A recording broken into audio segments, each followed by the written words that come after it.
الله عليكم idil ahaantiin bay khiyaarta wada nagala xiriidhay meel kaste oo aad dunida ka joogtaan waa mar kale iyo xubinteena faaqidaada waxaana daawadayaal barnaamijkeena aan diiradda ku saari doonaa kooxda al-shabaab oo magaalada Xaradheere haysatay in ka badan 15 sano ayaa ka huleelay kadib markii halkaasi lagu daadgurayay ciidamo kala duwan oo ka kala socda xoogga dalka Soomaaliyeed magaalada Muqdisho waxaa ka bilaabmay banaanbaxyo waaweyn oo looga soo horjeedo kooxda al-shabaab xilli laga xoreeyay guud ahaanba bartamaha Soomaaliya madaxweyne xasan sheekh oo sheegay in dadka shacabka ay iska ilaaliyaan in akoonada xidhxidhan ay lacag ugu diraan kooxda al-shabaab dhanka kale magaalada Muqdisho waxaa ka socda howlgal baaritaana kuwaasi oo lagu soo qabqabtay kooxo al-shabaab oo weerar ka geysanayay magaalada Muqdisho dhanka kale wasiirada dalka Soomaaliya ayaa ku dadaalaya sidii cunaqabataynta hubka looga qaadi lahaa dowladda Soomaaliya xilli ay shirar ka yeelanayaan sidii horumar waara looga gaari lahaa arintaasi qodobo kale ayaa inoo raaci doona daawadayaal barnaamijkeena waxaa ila falanqeyn doona saaxiibkay Gooni oo inta badan ka faalooda arrimaha koonfurta Soomaaliya Gooni haddii aan ku bilowno magaalada Xaradheere oo istiraatiiji u ahayd kooxda al-shabaab dagaal kama dhicin oo kooxda al-shabaab way isaga huleeleen bal arinta ku soo dhaw والله فرقده aad iyo aad u mahadsan tahay nimanka la yiraahdo kooxda al-shabaab dagaal aad fara badan ayaa lagu jiray muddooyinkii la soo dhaafay meelo fara badan waa laga xoreeyay haddana magaalada Xaradheere waa xarunta ugu muhiimsaneed aan dhihi karaa shabaabka ay ka haysteen gobolada dhexe marka weerarku joogta ayuu noqday haddana shalay waatan sheegnay in dhowr tuulo laga qabsaday shabaabka kadibna ay ka carareen saakay ilaa xalay waxay ka qaxayeen magaalada Xaradheere ayagoo shacabkiina ka qaaday hubkii waaweynaa iyo wixii magaalada u yaalana ka qaaday kadibna la aaday dhulka duurka ee hoodka marka al-shabaab hadii Xaradheere laga qabsado meel kale u hartay malahan ceelbuur iyo meelahaas ay aadayaan ceelbuurna meel lagu la dagaalami karo maaha oo meel dagaal ay ku gali karaan maaha sababtoo waa meel banaan ina magaalada ku jirtid iyo ina duurka banaan aad joogto wax ka dhaxeey malaha xabadii rido 10 qof oo ku dhacaysa ceelbuur qofkii yaqaano waana meel banaan oo aad u banaan mana ku dagaalami karaan marka hadii al-shabaab ay Xaradheere isaga carareen waxa la dhihi karaa shabaab ay soo afjarmeen xaaladooduna way soo dhamaatay ciidamada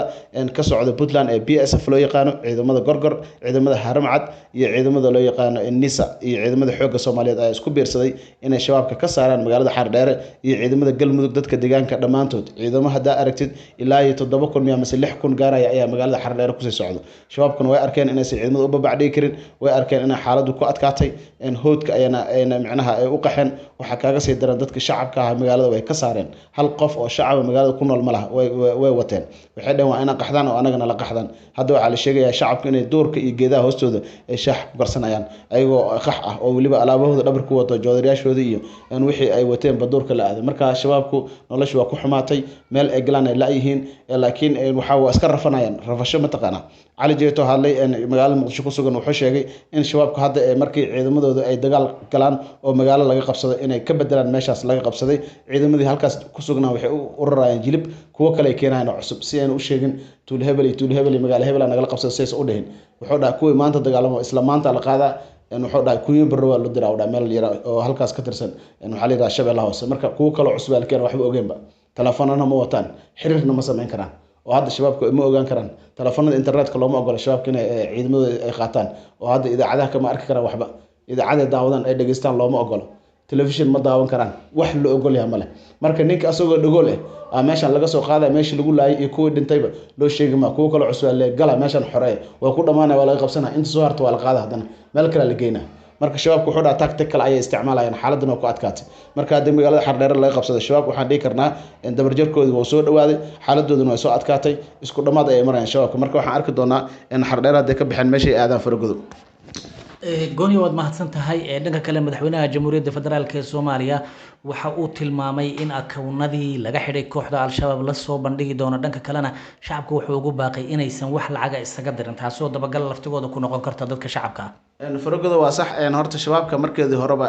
muddo fara badan ayaa bangiyada iyo akoonada iyo EVC-ga wax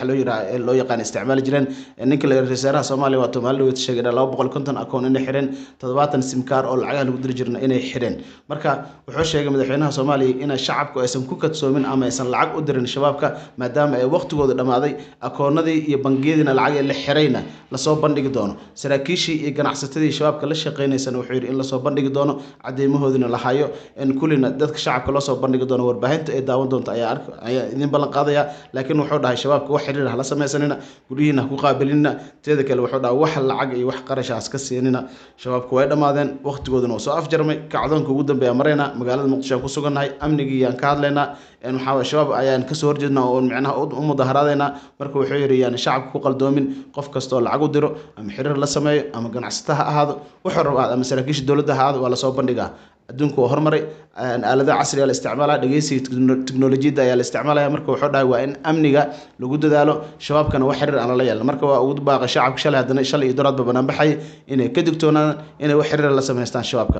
marka halkaas ayuu marsiiyey madaxweynaha Soomaaliya shabaabkana waxaa la dhihi karaa in waqtigoodii waa dhamaaday maadaama aan hadda wax dhaqaale iska siinay aysan jirin oo mar ka dambeeyso qofkii akoon lacag u diri lahaa akoonada laga xanibay meel wax loogu diray aysan jirin doorkan ay ku cararayaan shabaabka waa isku dhamaadeen Caldheere iyo Maad Karatay iyo Axmed Diri iyo Abu Cubayda iyo Sheekh Faad Shangole iyo kulli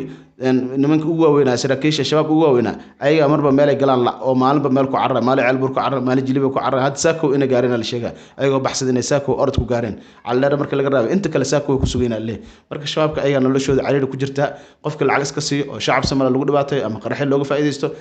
ayaga dhib ku qabo dhaha marka in ka digtoonaada waxba ka faa'iidemaysan dadkiina leeynaya intaas 17 sano dadkiina leeynaya marka wuxuu dhahay ka digtoonaada dhaqaalana iska siinayna fargodow waxaa jira baaritaano ka bilowday magaalada Muqdisho kuwaasi oo lagu soo afjarayo ama lagu soo qabtay dad fara badan oo ayaga ka tirsana hadaba arrintaasi bal noo faahfaahin fargodow horta magaalada shalay waan sheegnay wararkan hore baaritaan aad culus ay ku dhawaaqday dowladda federaalka Soomaaliya kaas oo lagu sameyn doono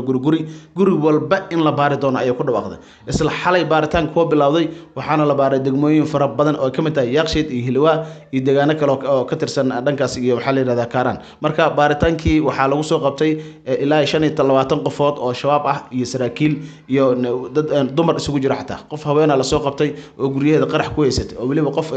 duruuf ka aad u dhibaataysan oo haween ah oo hadana gurigeeda qarax ku haysata la soo qabtay oo shabaabku u shaqeynayso hubkeeda ay gurigeeda ay hubku keedan jirtay markaas waxa la sheegay inay bambooyinka iyo qaraxyada iyo minooyinka gurigeeda guri kamid ah inuu wax xarisna teeda kale wax kaaga daran in idaacadda Muqdisho ay ku sugan tahay idaacadda ay waxay ka maqashay in baaritaan oo dhici doono gurigurina loo gali doono magaalada Muqdisho shalay ay ka maqashay shalay marka wixii qaraxyada iyo wixii iska ma qaadine isla xalay baa loogu tagay isma dheen oo lagu imaana shalay dawladdu ku dhawaaqday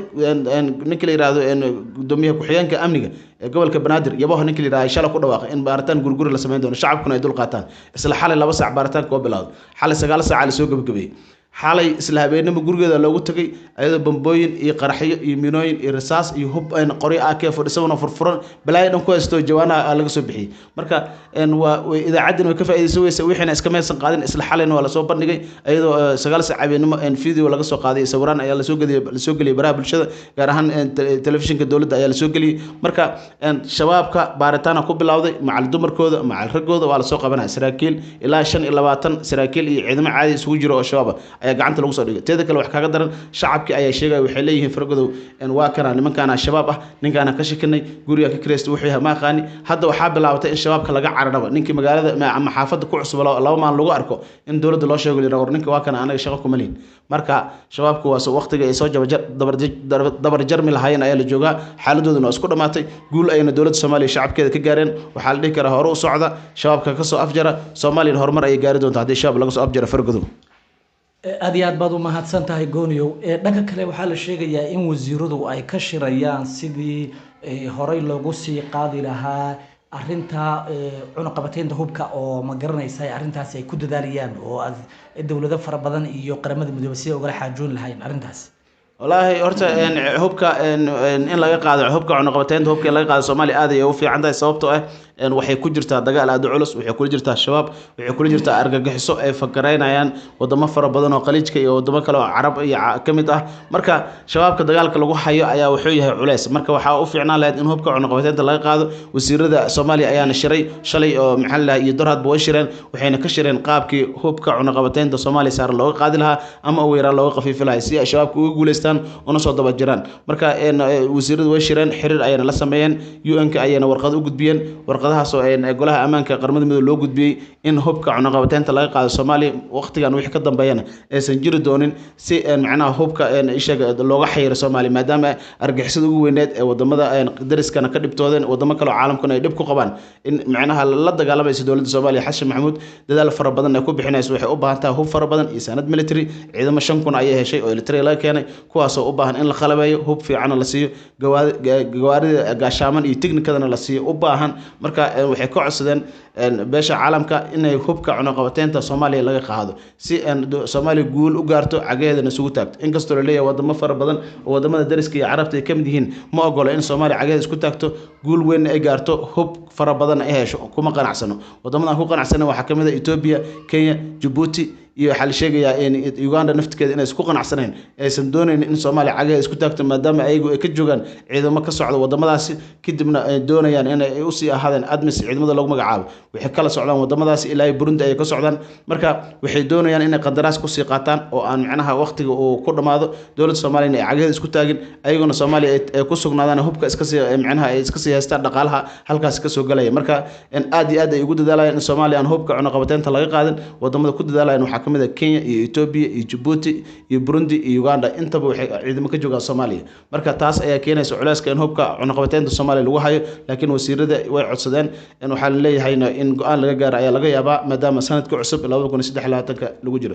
fargodow waxa kala dhankaas ka leexan oo dhanka sportiga oo leexan maanta ciyaar adag ay dhici doonto oo dhaxmari doonto in Manchester United iyo Man City taas oo soo gali doonto duhurnimada 9 saac iyo barka taas oo dadka shacabkuna ay aad indhaha ugu hayaan oo kulanka derby Manchester ayaa la yiraahdaa marka xaalad adag ayaa maanta dhici doonto laba koox oo aad macnaha oo Premier League ugu hartamaan haddana isku magaalo ka dhisan ayaa wada ciyaari doon waxayna tartan ay kula jiraan Arsenal hoggaanka hayso Man City ku xigto Manchester United saddexaad ay ku jirtaa ayadii Newcastle marka dagaal aad u culus ah kulankaas ka dhici doono ayadana shacabkeena la socodsiino kulankaas Manchester derby si uusan u dhaafin fargodo aad iyo aad ayuu mahadsan yahay kaasi wuxuu ahaa goon oo inta badan ka faallooday arrimaha siyaasadda iyo weliba isboortiga daawadayaal barnaamijkeeni inta ayaan kusoo gabagabaynaynaa intaan dib dambe ugu kulmi doono mid kan mid lamida waxaan kaga tegaynaa sidaa iyo nabadgelyo